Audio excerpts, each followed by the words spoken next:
it as far as you can. Otherwise, you need to turn around. Okay, so this slip is where the barges used to come in, and they would be full of ore, and then there were big cranes on those walls, and they would actually put the ore in between the walls and store them, so that during the winter time, when the lakes were frozen and the barges couldn't get through, they'd have this big mountain of ore, and they could keep operating the steel mill all year round. Now, one of the plans for this slip, it's got two options. One would be, if there were some factories that needed water, this could become part of an industrial park, or all the industrial uses could stop on that side, and this would be shops and restaurants with some apartments or condominiums above.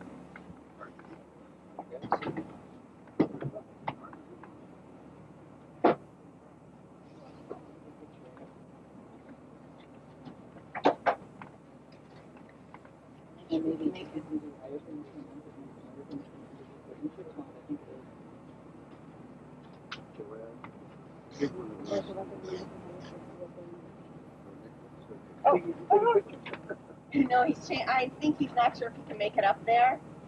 So he wants to, yeah. Oh, very nice. Should take a picture of the front. Down the other side. Which is probably easier than coming back down there.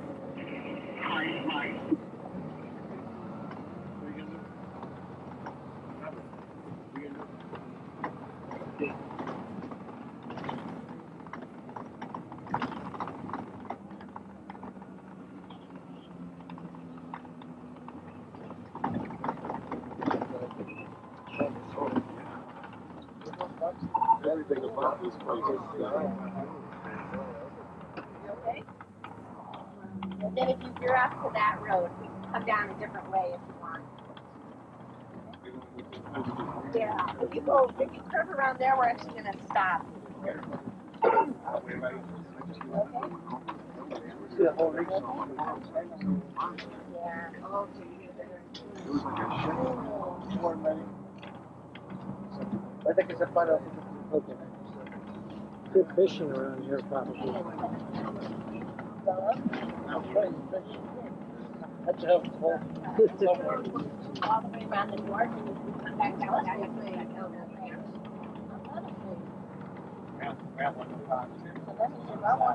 Oh, okay. And I think if we go a little bit further on this road, there's a nice place to stop where I'll let everyone get out and take a look at the lakefront and the downtown. Okay, so this whole half of this site is probably going to be residential, and this whole area here would be the new lakefront park. So all along the lake would be new park space. And we're going to stop just up ahead here, and we can get out and you can see part of the reason why the park's going to be so expensive. When we walk to the shoreline, it doesn't look park-like right now. Right when that road starts to curve, and we can stop there.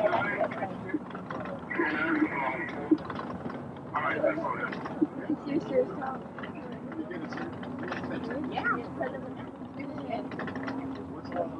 oh, yeah, you're so...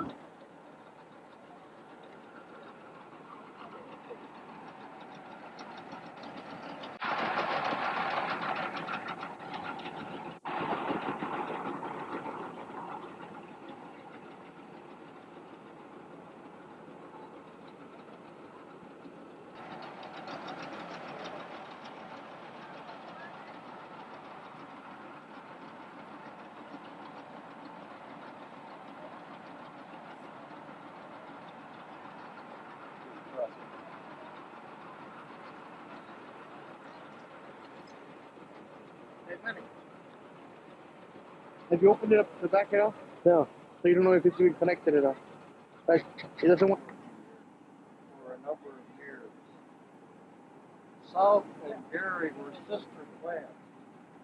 And the number 5 power station you see over there, they generated DC current that was used exclusively by Gary.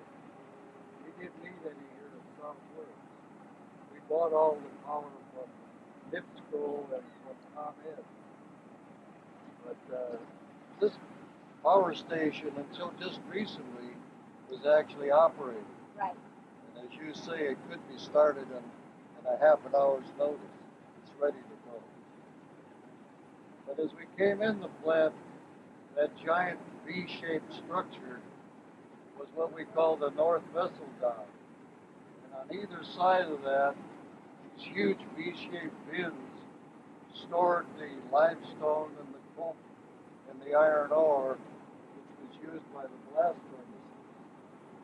So that as you look at a map, you'll see from the dock to the storage to the blast furnaces. And they had giant, what they called ore movers that ran along rails and that ran around the clock during normal operations.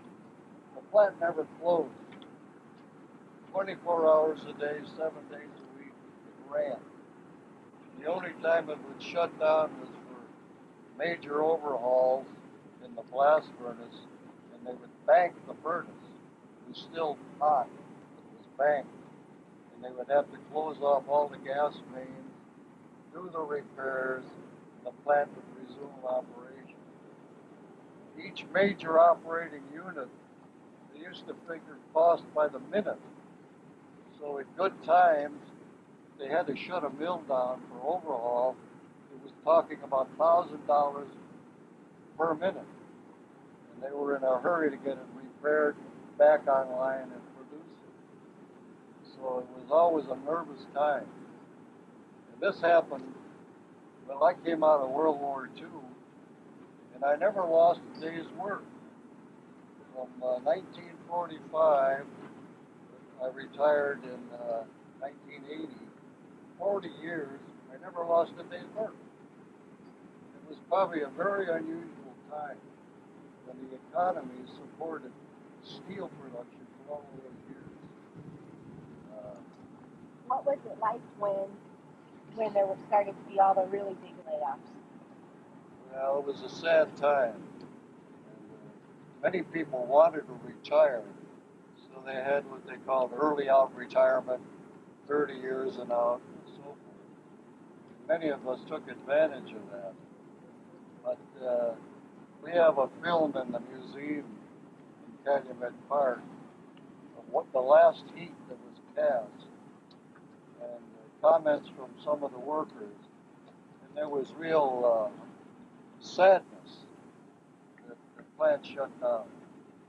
And then he was transferred to Gary, and Gary Works at their peak had double the employees at Southend. So you can imagine the magnitude of the plant. It was always kind of a good-natured camaraderie and competition between the plants and the corporation. And there were, at one time, some 25 different plants in different parts of the country and overseas where we got the iron ore. And production was the one measurement of efficiency. So if the plant was producing up to the expected production, they got to the top of the chart. So the boss here, the general superintendent, was always on the back of the operating staff to keep the production up at 100%, or whatever was required by the orders. We had what we called a production planning department. Planned everything for the week and the month, and even the year. They would have so many turns per unit.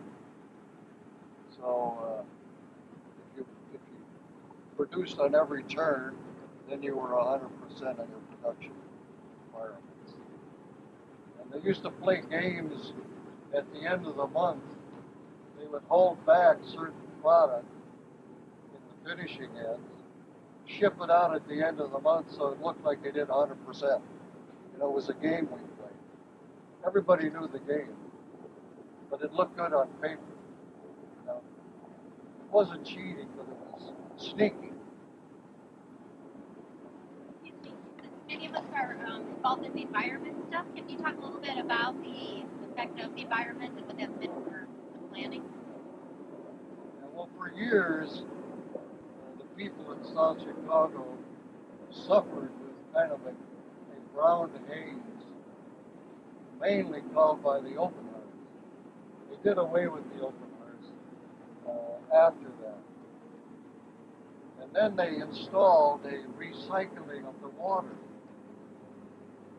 Originally, the water went back in the lake, hot, and that's what caused the problem with the fish and everything. And then the government forced us to recycle the water. It cost billions of dollars to put the unit online. The same with the air. They had giant evaporators and bags that would capture the. It was never 100%. It was greatly included in the Point on that, before I moved to this community, I lived in the west suburbs of Chicago, but I taught at IUM in Gary. For about 25 years ago, I used to drive through this neighborhood to get there, and I can remember coming through as a stranger to the area and wondering why everything, like trees in the middle of summer, were painted orange. It looked like they were orange. It was the fallout from the iron particles or whatever, the iron oxides all over the place. The streets were covered with it. This wasn't constant. But you come through sometimes, as I often did, and I'd see nothing but trees covered with iron oxide, streets covered with it. And I thought, what's going into our lungs? Those of us who live here constantly, what kind of stuff are people sucking up from that? I wonder what would happen if you threw a magnet over some people's lungs after all that. But obviously everybody seemed to survive. But that was here. That was here. It just, this is not environmental hazard, but this is what we're standing on. This is the slag that was a byproduct of the steel industry, and U.S. Steel dumped it into the lake. So what we're standing on right now, this used to be lake. This wasn't even land that was here. Over the 100 years that the mill was operating this, they dumped stuff into the lake, and the site grew out. I actually want to take everybody to walk up to the lake's edge, and you can see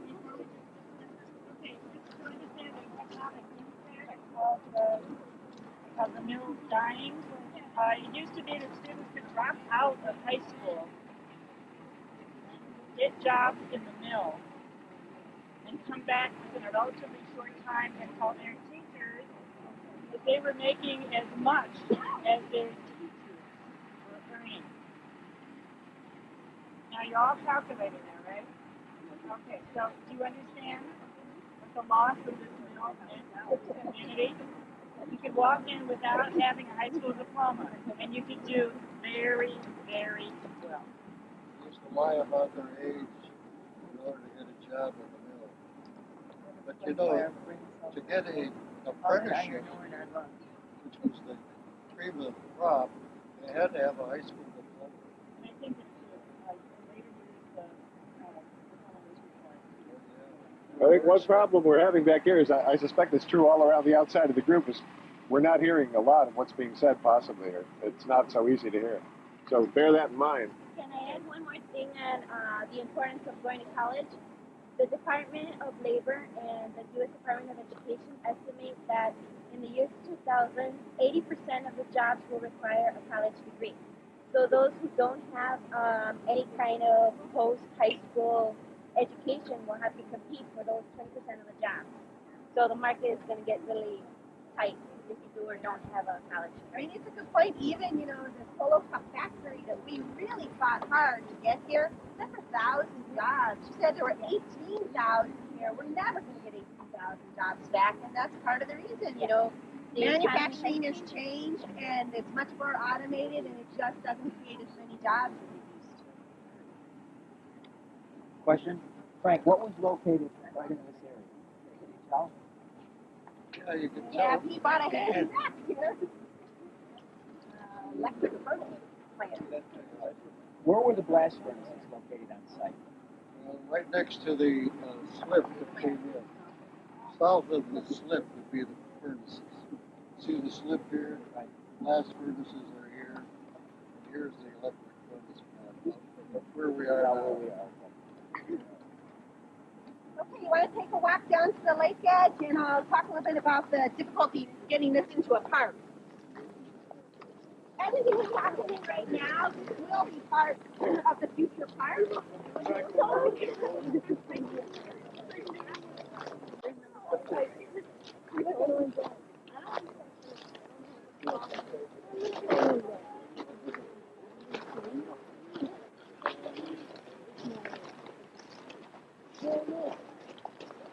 Wow. Malibu. Malibu Cliffs. Just don't trust your compass around here.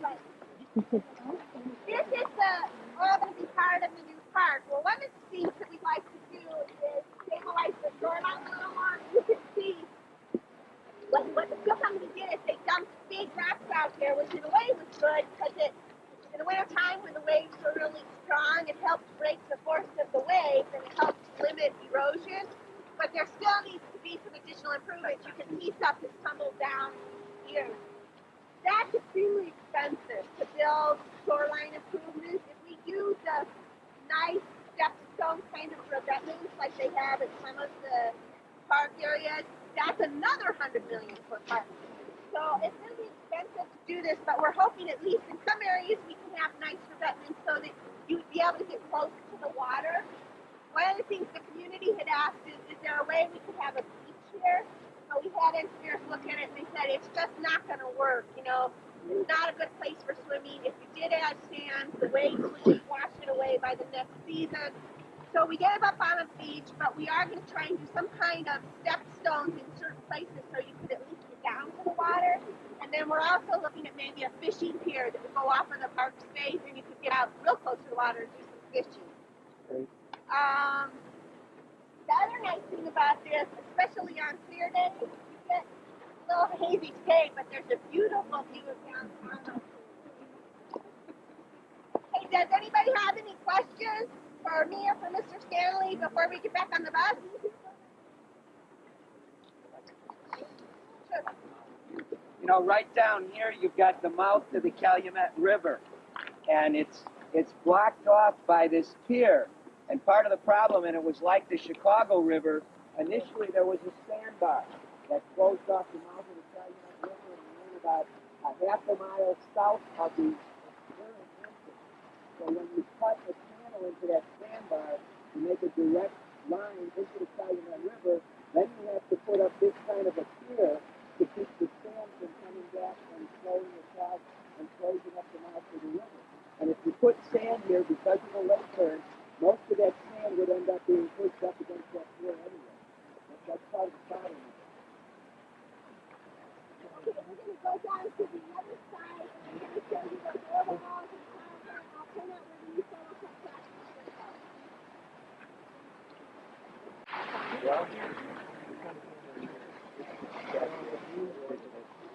It's fine. I gotta get my I gotta talk to Frank. I got some big We're getting high tech over there.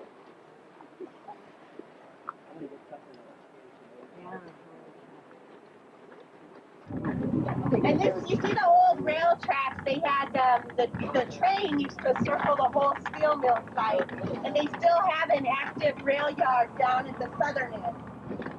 I don't think they really use this anymore. This will all be pulled out. Yeah, because this is going to be the park up here. So they'll pull out all this railroad space, railroad traffic. Now Route 41 is going to swing in the pipe here at this corner and then go back down. And over there, you see that new building? That's the new Sullivan School. You probably all know. That thing wrapped in plastic, that's the new elementary school. Yeah, it's going to be nice.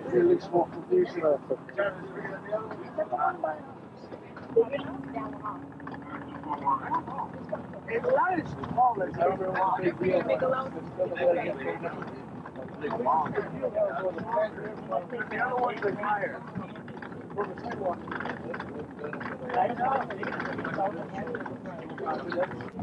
then that'll turn to the left. You know, I still have the one page. Me too. I have it somewhere right now. So, you know, after 100 years. Yeah. I'm actually in the picture. Honestly, the community, the next 10 years. Sorry, I just feel like this is such a window of opportunity for our travelers to kind of take advantage of because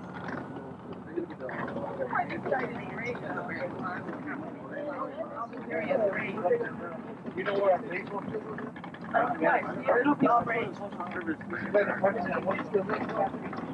Right here, basically.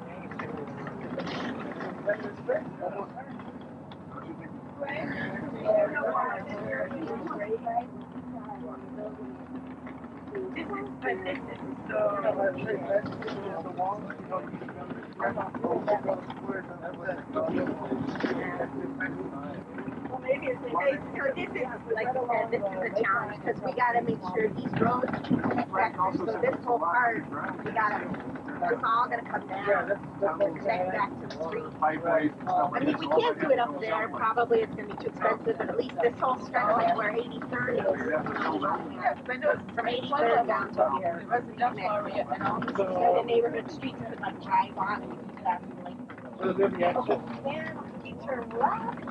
I wanted to, there's a road that's going to go right along the south side of the wall here and do the same thing, go out to the lake and then stop at one time on the south.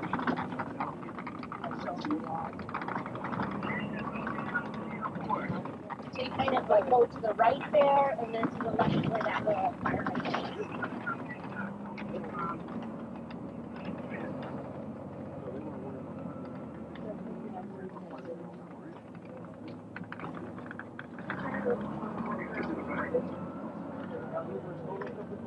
Solo Cup's going to go right down here. So all those poles are going to be relocated. So.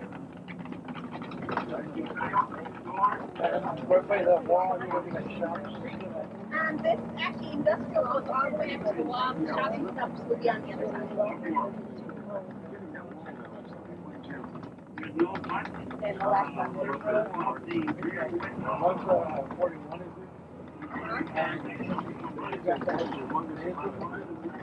yeah.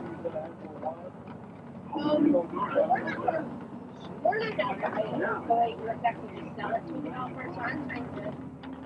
I'm honestly less concerned about the stuff up north. There's other industrial land like this is all outside of Solo Cup. So I want to try and get them to do the custom coaching.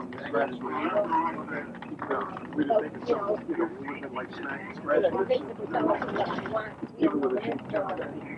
But we can say what uses can go there. We've already said you can't. You want something, put power plant there. Other industrial uses have to generate jobs. So you can't do like storage or things like that. It blew the dust out. And then it would, if we could just kind of, let's sure They didn't shake it, but we just had all the dirt out. maybe to the right.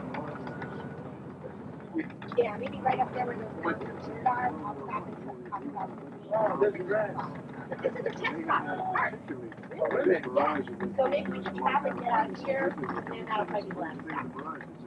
Anywhere you want. Okay, we're going to go get out and look at a little test plot for the future. Did you hear me saying there's not really dirt here? So we brought in different mixtures of dirt and this bio-solid, which is we can get for free. It's like 99% dirt. It's like a water reclamation district processing. So we're mixing it with other dirt. If it works, it can take like $10 million. But it planted all the kinds of trees and grasses that they would use in the park, and we're testing them for 1 year. And it's everything else. It's looking good. I see the renovation starting. So how many million did this piece cost? Jeez.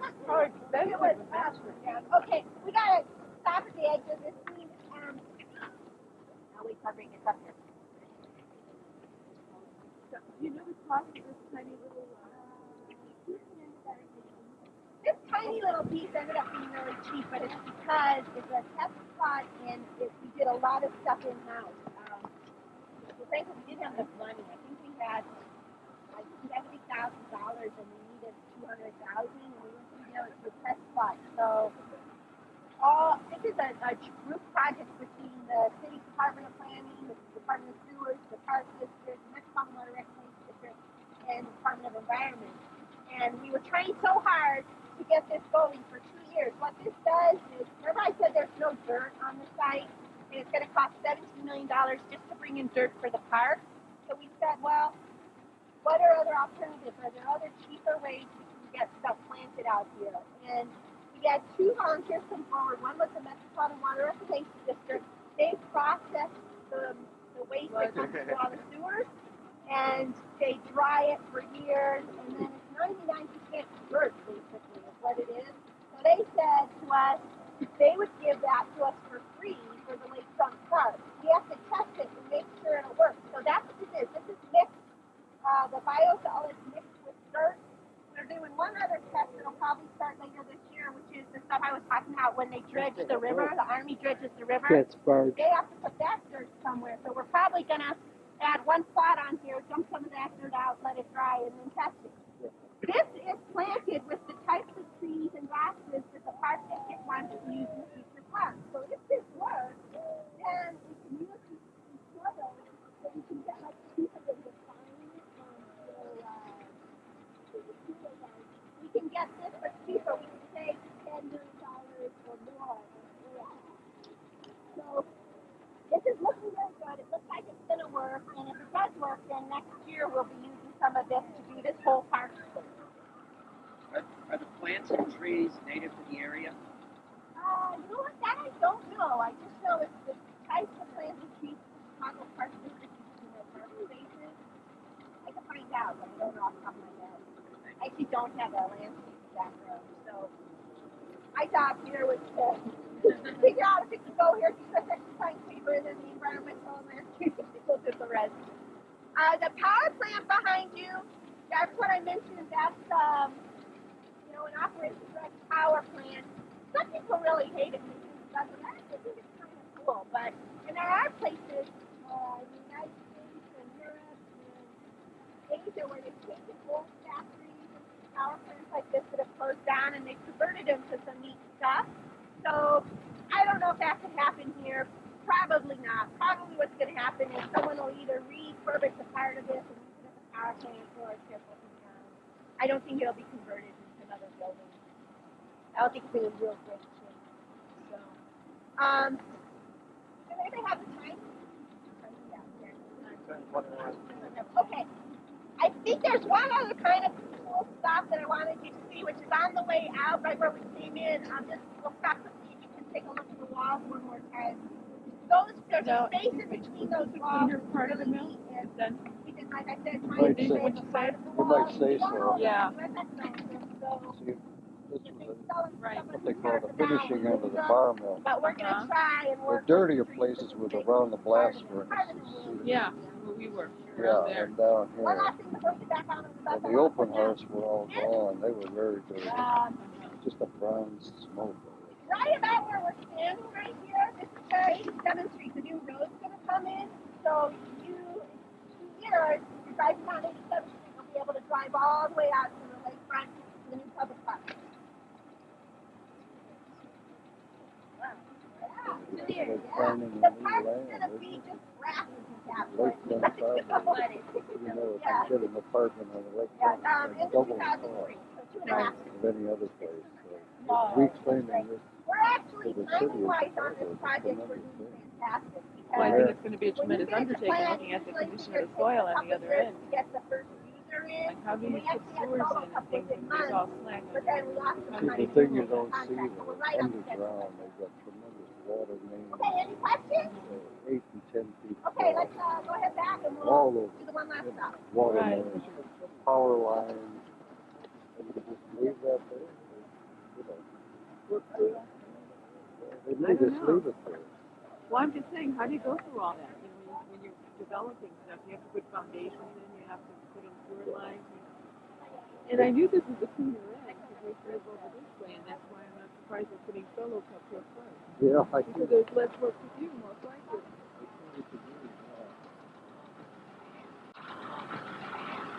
Oh, yeah.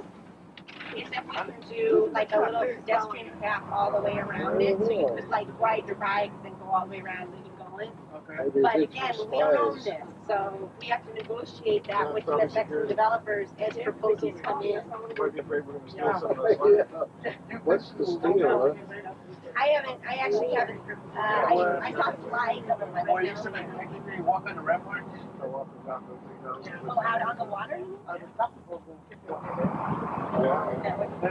Something like, you know, on the before and years ago, and you won the, you know, I saw that one. the garbage was almost all set together, you know. Yeah. I came back, you know, They had shops inside of them. Is that the place where they like buy garbage? someone like smaller castles. He's on the other bus. Sounds like 4 or 5 person, it was pretty big. This is pretty cool. And just like the one of those left side. Yeah, yeah.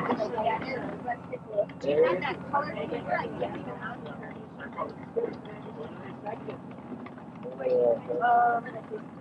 oh no, I did show up on this one. In the plan, there's a thing that takes the edge of the wall and actually puts a roof over it, and it says, you know, here's an options. You could do outdoor gardens, you could do outdoor concert areas, you could take part of it and convert it into habitable space and make a museum in it or some other use.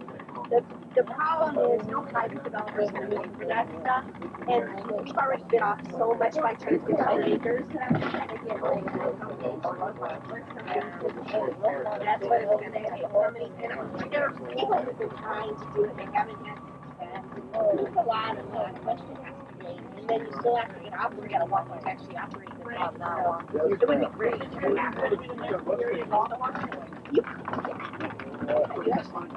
Like Harborside. What combination gardens? Get over to the kind of nature of the wall, right here, and then I just want to think about there. Or they could make a steep one and use it for ski. Plenty of room for a new library and a museum out here.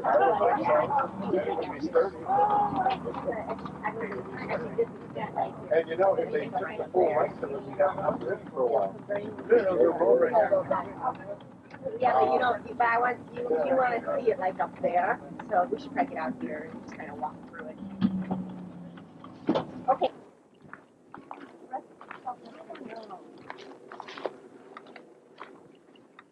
Okay, so these are the walls, and this is the space that. I always thought that this was a channel. It's actually. It's just a, wow. Yeah. This is so cool.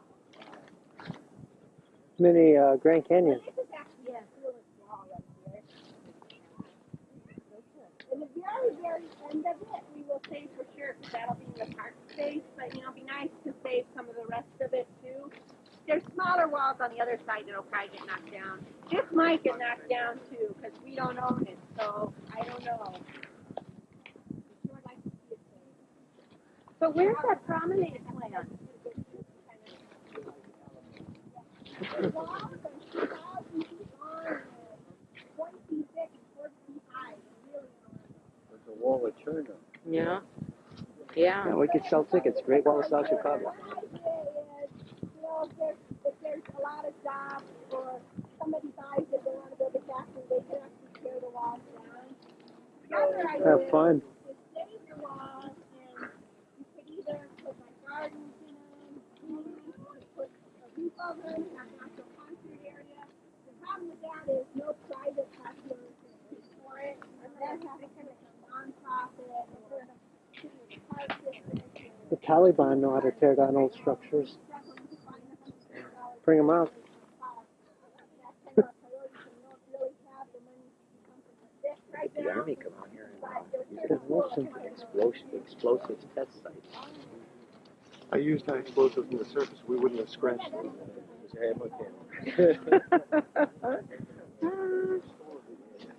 Wow. I drop it, yeah, we didn't know all this stuff. Yeah, exactly. Yeah.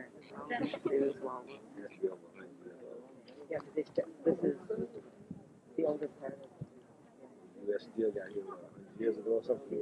Frank said 18. 1860? Oh, so the wall goes in this there. And most of what we're on is flag.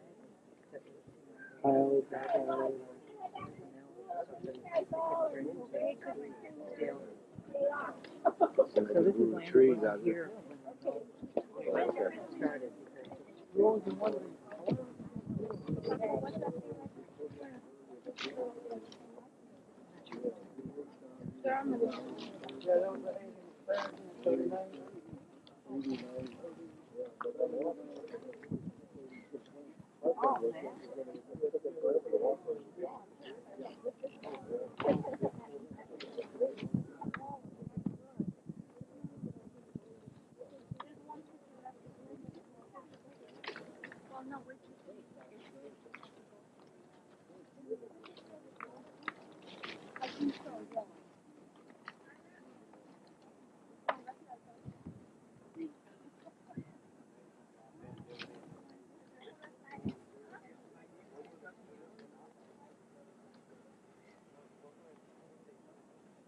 So what do you think of? And look this feel, if you stand like right here, don't you feel how cool it is?